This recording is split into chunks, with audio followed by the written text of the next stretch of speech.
Gravar. Tá aparecendo aí para vocês? Ó, quer ver? Vai entrar agora. Só um minuto. Opa. Apareceu aí? Tranquilo? Ótimo? Perfeito, perfeito, perfeito, perfeito. Seguinte, galera. Nós temos duas aulas hoje, correto? Deixa eu ajustar aqui, tirar essa luz da... Nós temos duas aulas hoje, ok? E a gente começa a discutir um dos assuntos mais importantes do nosso ano, que é rever, né? Que é a ascensão do regime,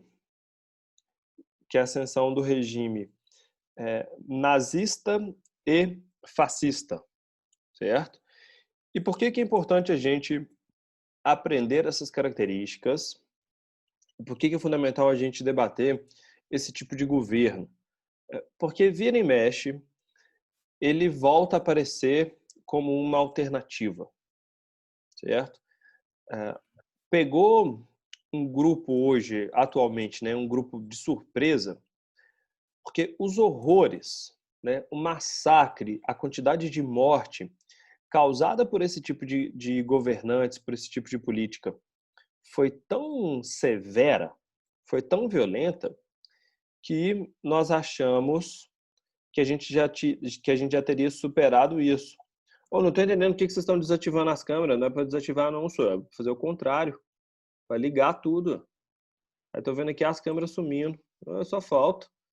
Aí os boca aberta saindo da minha live e indo fazer outras coisas. No assunto mais importante, por gentileza, por favor, apareçam, jovens, mentes brilhantes de My Life. Né? Deixa pra você sumir, galera, na live da Simone, sacou? Live de biologia, entendeu? Live que não é tão boa no cão. Na hora que eu começar a brigar lá, vocês, pá, aqui a gente é só amor. Apesar de hoje é o contrário de amor, hoje é só violência. Ah, é bonito aqui, é? A galera entrou na live assim, ó. Ó, Gabi Junqueira, nossa senhora, tem 10 minutos que tá ali, ó. Ah, é por isso que as pessoas não é na live, né? Porque o Pedro fica criticando cada um, fica falando da tia que entrou tirando Você não pode falar nada, viu, Pedro? Aqui, ó, eu resolvi isso aqui, ó, escondendo, entendeu? É o que eu chamo de negacionismo, certo? A gente cobre tudo e tá feito. Ah, sei. Mas vamos lá. Voltando nesse assunto, que a gente vai discutir, que a gente vai revisar sobre o fascismo e o nazismo, né? Eu preciso que vocês entendam o seguinte: são modelos de política. O que é isso? São ideias que alguns líderes vão colocar para a população de como é que eles vão resolver o problema. Qual o problema? O problema de economia, o problema de falta de emprego, o problema das pessoas estarem perdendo a tradição, o problema das pessoas estarem mudando demais muito rápido e uma outra geração não consegue acompanhar, certo? Tudo isso, galera, é um pouquinho do que a gente vive hoje. Eu não sei se vocês já tiveram esse tipo de conflito, esse tipo de discussão em casa, de encontrarem uma geração que não entende a geração de vocês, certo? Ah, mas não, meus pais, os meus avós, os meus tios não entendem que eu hoje sou diferente deles. Eu tenho uma tecnologia e um valor. Eu gosto de brincar de uma coisa, eu gosto de ouvir tal música que é diferente da que eles ouviam antes, certo? Por quê? Porque são gerações diferentes.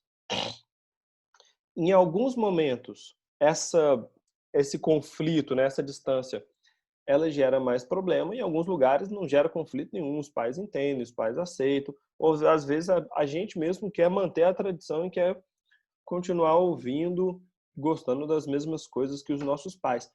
Só que tem lugar, como por exemplo na Europa da década de 20 e da década de 30, que começa a ter tanta mudança que as pessoas ficam perdidas, sacou? Os jovens, os grupos mais novos, começam a mudar tanto que a outra geração não entende que o comportamento mudou, que o que eles gostam é uma coisa diferente, que não querem mais seguir a tradição de mas na Alemanha tem que comer a salsicha com chucrute com temperos de canela. Aí o cara fala assim, eu sou vegetariano. Impossível, pelo amor de Deus, como assim você não vai comer a salsicha de porco, que é uma tradição da Alemanha? Eu sou vegetariano, você não pode ser vegetariano, porque eu te criei para você ser carnívoro. Então, mas o mundo mudou, velho. Eu não sigo mais isso, não. Não, mas você tem que ouvir o que a tradição falou e todo mundo sempre comeu carne, e se não comer carne, você vai ser deserdado. Bacana. Aí olha o tamanho da confusão que dá isso, certo? Nossa senhora, meu filho me envergonha, minha filha me envergonha, minha família está perdida porque mudou de carnívoro para vegetariano, saca? Ou então, outro problema do caso da Alemanha, quando as pessoas começam a se relacionar com grupos de outra religião, sacou? Nossa senhora, minha família acabou, tá despedaçada. Nós somos uma família tradicionalíssima. Meu filho está querendo casar com uma pessoa judia. Meu filho está querendo casar com uma pessoa protestante, com uma pessoa de outra religião, com um muçulmano. Nossa senhora, tá tudo perdido. Que a religião é diferente da minha, vai acabar a minha família. Vão estar todo mundo possuído. Tá tudo. Alguém precisa resolver isso, porque voltar aquele costume antigo, anterior. Percebem? Então, o grande problema para esse tipo de governo aparecer, lá na década de 20, lá na década de 30, são esses medos.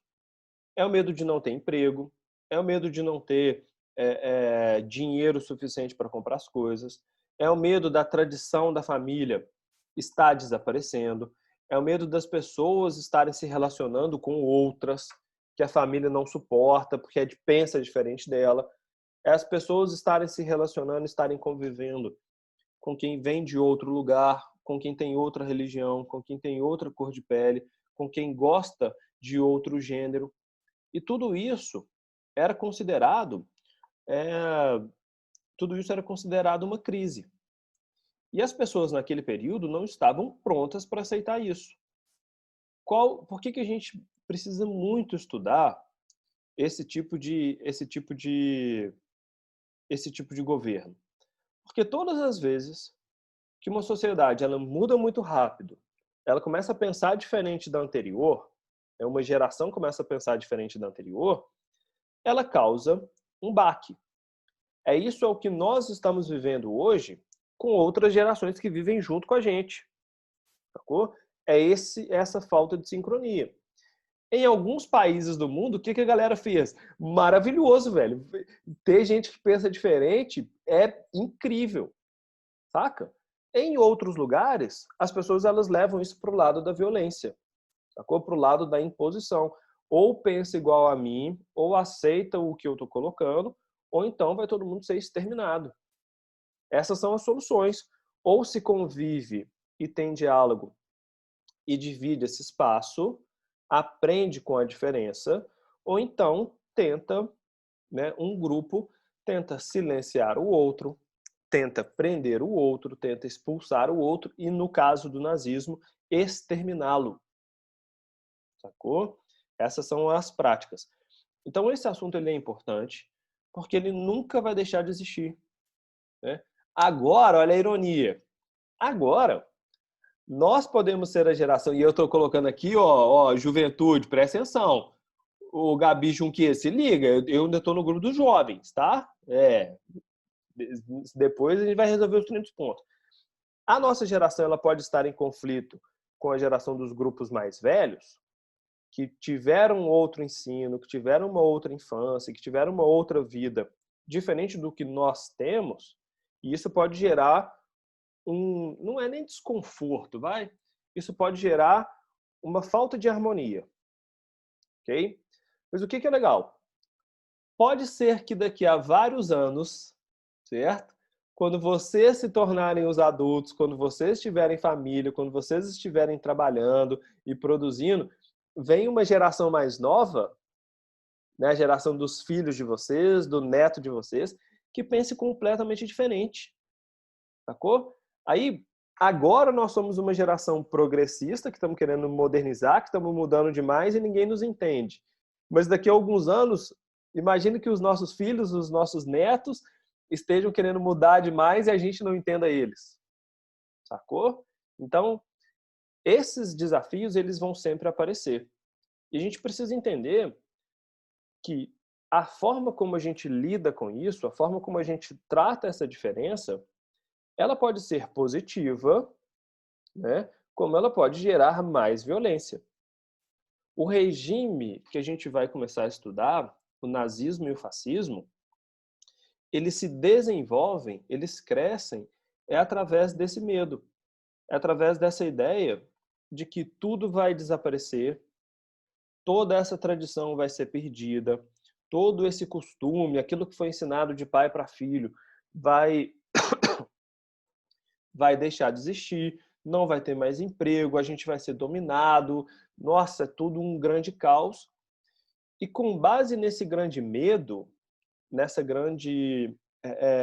nessas teorias de que tudo pode dar errado, esses fascistas eles crescem, sacou? Eles aproveitam esse medo das pessoas e os líderes desse movimento, eles se colocam como salvadores, sacou? Ele coloca como se o governo dele, né, como se os projetos que vai ser colocado vão garantir isso.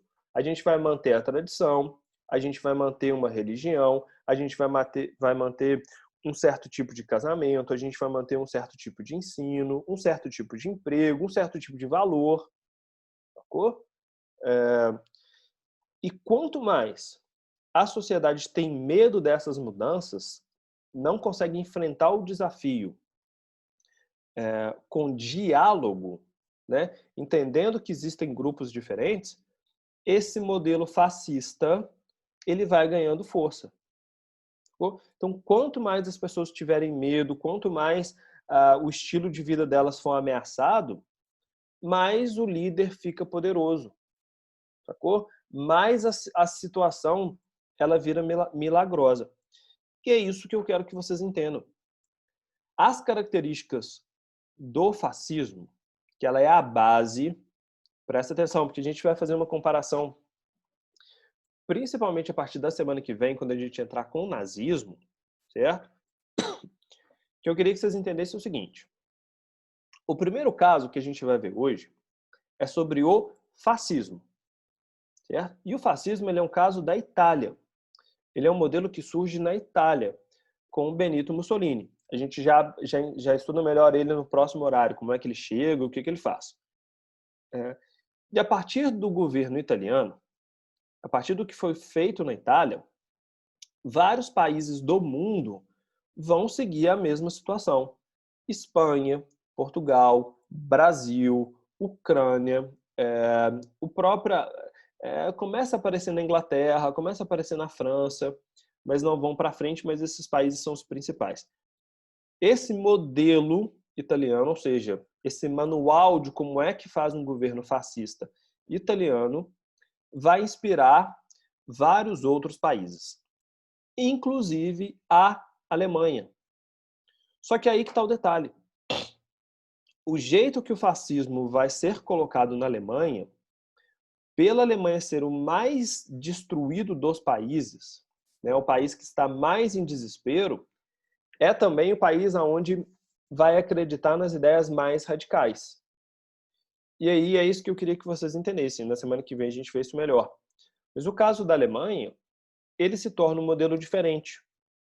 Porque o nazismo, ele vai ter todas as características do fascismo e ele ainda vai ficar mais radical.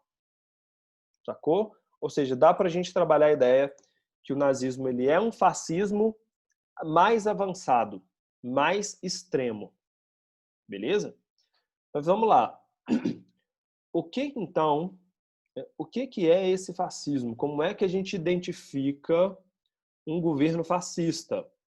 Presta atenção. Primeira coisa, ele é um governo totalitário, certo? E o que significa um governo totalitário? Totalitário, galera, vem da palavra total, certo? Ou seja, todas as pessoas precisam acreditar e precisam seguir no mesmo projeto. Se todo mundo pensa igual, significa que é uma sociedade, é um regime que aceita a diferença? Ou não? Ô Duda, não, né? Se todo mundo pensar igual, as pessoas vão pensar diferente? Não, certo? A primeira regra do fascismo é isso. Todo mundo tem que pensar da mesma forma. Não é um governo que aceita diferença. Sacou? Quem não respeitar a tradição, quem não respeitar a mesma religião, quem não tiver o casamento da mesma forma, quem não tiver a mesma alimentação, a mesma crença, o mesmo valor, não está pensando igual a todo mundo. E se não está pensando igual a todo mundo, não pensa de forma total. Sacou? Isso é a primeira questão, então. É um governo que vai ser feito para transformar as pessoas, certo? Para obrigar as pessoas a seguirem o mesmo modelo, para se enquadrarem nas mesmas características. Quem não pensar da mesma forma vai ser excluído, certo? Vai ser perseguido, vai ser preso, só vão ser aceitos, só vai poder andar na rua, só vai poder ter comércio, só vai ter trabalho para quem pensar igual. Pensou diferente, corre o risco. Beleza? Segunda característica que é importantíssima, a característica do nacionalismo, certo? Dentro dessa questão de pensar igual, olha só, olha o perigo que é isso, né? É o nacionalismo extremo, gente. Não é o nacionalismo, a gente fala assim, ah, mas eu amo a pátria, eu amo o meu Brasil, eu adoro o Brasil, eu quero ver o meu Brasil avançando. Ótimo, certo? Corretíssimo, a gente tem que defender, a gente tem que defender a nossa nação. O problema é a forma como isso é feito. Porque o que esses governos vão colocar é que a nação está acima de tudo, né? O grande projeto, olha aí, olha como é que a gente já vai juntando tudo, é isso que eu quero que vocês entendam, presta atenção, essa que é a parte difícil. Tudo vai sendo construído para juntar essas características. Pensar igual, né? Pensar de forma total, mas o que é isso? Que pensamento é isso? É isso, ó. Acreditar que a nação está acima de tudo. Que o objetivo de todas as pessoas é deixar o país mais forte. Tá, ok. Pedro, mas aonde que está o erro nisso? Por que eu não posso pensar dessa forma? Sabe por que tem um perigo? É arriscado a gente colocar esse nacionalismo extremo? Porque quando a gente pensa na nação sobretudo, a gente vai poder justificar qualquer ato, qualquer problema para fortalecer o país Brasil, ou para fortalecer o país Itália, ou para fortalecer o país Alemanha, certo? Como é que o Mussolini vai colocar isso para a Itália, por exemplo? Se o objetivo de todas as pessoas, ou seja, o pensamento total, é o de fortalecer o país, todo mundo tem que fazer um sacrifício para poder deixar o país melhor. O objetivo não é você melhorar a sua vida, não é você se tornar melhor, não é você ter mais tecnologia, não é você comer bem. Não, é o país ficar forte. E o país, para ficar forte, ele precisa de dinheiro. Então, por que a gente não faz o seguinte? Todas as pessoas vão ter que ganhar menos salário, certo? O país vai ter que gastar menos dinheiro com vocês. O país não tem que ficar colocando, pagando saúde boa para vocês, para as pessoas. O país não tem que ficar gastando dinheiro bancando educação. Por quê? Porque bancar a educação pública é caro. Bancar a saúde pública é caro. O país não tem que ficar investindo em coleta de lixo. Por quê? Porque ficar recolhendo lixo todo dia é caro. E aí qual é a jogada? Se todo mundo pensar nisso, se todo mundo quiser que o país avance, que o país fique mais forte, a gente tem que economizar dinheiro para o país. Certo? Para quê? Para o país Itália ficar melhor.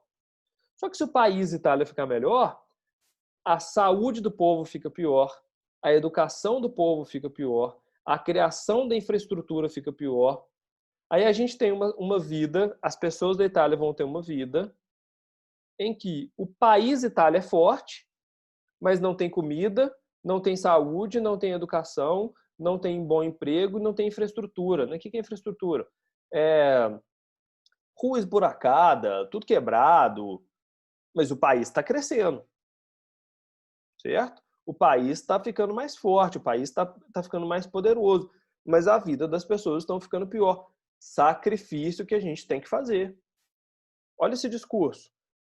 Aí a minha pergunta é correto nós abrirmos mão da nossa saúde, da nossa segurança, do nosso lazer, da nossa educação, para que o país como um todo possa falar que no final das contas ele tem mais dinheiro? Sacou? Vocês para chegarem no lugar falando que tem, nossa, eu tô cheio de dinheiro na minha conta corrente, tô aqui, ó, bombando de dinheiro, uhul. Só que para você ter esse bombando de dinheiro, você precisou ficar 10 dias sem comer, sem ir no supermercado comprar comida. Faz sentido esse cálculo? Sacou? Só para você chegar e falar que você tá cheio de dinheiro, você precisou parar de ir no restaurante, precisou parar de comprar aquele açaí e aquele milkshake lá, junto o grupo inteiro, parou de pagar plano de celular, você não pode mais comunicar com os outros não, velho. Para economizar dinheiro, para chegar no final das contas tirando um onda, tem que cortar tudo. Sacou? Faz sentido cortar tudo só para a gente poder falar que a gente cresceu, que a gente está com dinheiro? Não. Concordam? A gente tem que conseguir equilibrar essas duas coisas. E o que esse modelo fascista vai falar é isso. Todo mundo tem que fazer sacrifício para o país avançar, certo? Os trabalhadores têm que ganhar menos dinheiro, os prestadores de serviço têm que cobrar mais barato, os jovens, não, gente, preocupe com educação não, certo? Vocês não estão precisando de educação não. E saúde, infelizmente, todo mundo morre um dia. Vai fazer o quê? Então, não se preocupem, certo? Esse é o grande ditado, essas são as grandes colocações. E as pessoas elas são obrigadas a pensarem assim. As pessoas elas têm que seguir esse tipo de comportamento. E aí entra outra característica, que é o militarismo. Essa é extremamente violenta. Por quê? Porque esses líderes fascistas, esse governo fascista, ele vai começar a colocar que para um país ser forte, olha, ó, como é que eu estou falando para você, está tudo juntando na mesma engrenagem, certo? Todo mundo tem que pensar igual, todo mundo tem que pensar em deixar o país mais poderoso. E agora vem a outra característica básica, que é o que deixa um país mais forte, certo? Tem vários critérios, era aqui que eu queria que você sacasse. Hoje em dia, em 2020, vocês já ouviram falar na palavra superpotência?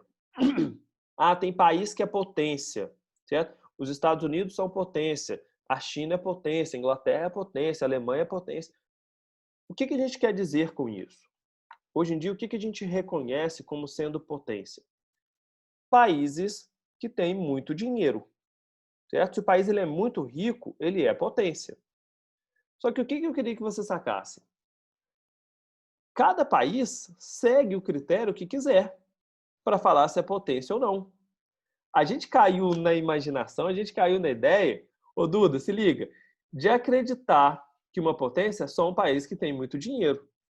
Por quê? Porque os Estados Unidos, para eles serem potência, eles têm que usar uma característica que é boa para eles. Sacou? O que os Estados Unidos têm que ninguém no mundo mais tem? Dinheiro. Perdão, dinheiro. Então, o que eles vão colocar como característica para ser o melhor é algo que eles têm a mais que todo mundo. Sacou? Imagina que a gente chega num futuro que a gente possa falar o seguinte: o Brasil é potência mundial. Né? Qual característica vocês acham que tornaria o Brasil a maior potência do mundo? Qual critério? Conseguem pensar em alguma coisa? Só para vocês entenderem o meu exemplo. A gente fecha e a gente volta na próxima aula. Quer ver? Ó, olha isso. Se eu quisesse, Pedro, transformar o Brasil em uma potência, eu lanço para o mundo o seguinte projeto. Nós, brasileiros, só vamos reconhecer país como potência mundial aqueles que tiverem Copa do Mundo. Certo? Quantas Copas do Mundo o Brasil tem? 5. O segundo candidato, 4. Qual é a maior potência do mundo? Brasil. Por quê? Porque a gente tem mais que todo mundo. Sacou? O que esses governos fascistas vão começar a falar é o seguinte: potência, galera. Um país poderoso não é um país que tem dinheiro, não é um país que tem título mundial, não é um país que tem muita escola, muito investimento, certo? Potência é um país que tem exército, certo? Esse é o critério que a Itália vai colocar. A gente não tem que ficar pensando em dinheiro. Por quê? Porque a Itália está quebrada. Sacou? A Itália está falida. Então ela não pode pensar na forma econômica. Por quê? Porque se a Itália colocar o seguinte, nós vamos transformar a Itália numa potência. A Itália não tem dinheiro nenhum. Certo? Vai custar para virar potência. Isso é um marketing bom? Não. O que os italianos vão fazer? O que o Mussolini, que é o líder da Itália, vai fazer? Muda a regra. Sacou? Ó, para a Itália virar uma grande potência, a gente precisa de um exército forte. E aí toda nação vai ter que valorizar o exército. Vai ter que valorizar as armas, vai ter que valorizar a força e a violência. Sacaram? Como é que eles mudam esse critério? Pegaram isso? Daqui a pouquinho a gente volta e a gente discute a partir daí, beleza? Valeu, valeu, valeu, valeu, valeu. E já deu meu tempo aqui, eu preciso salvar essa aula. Muitas reflexões, meus queridos.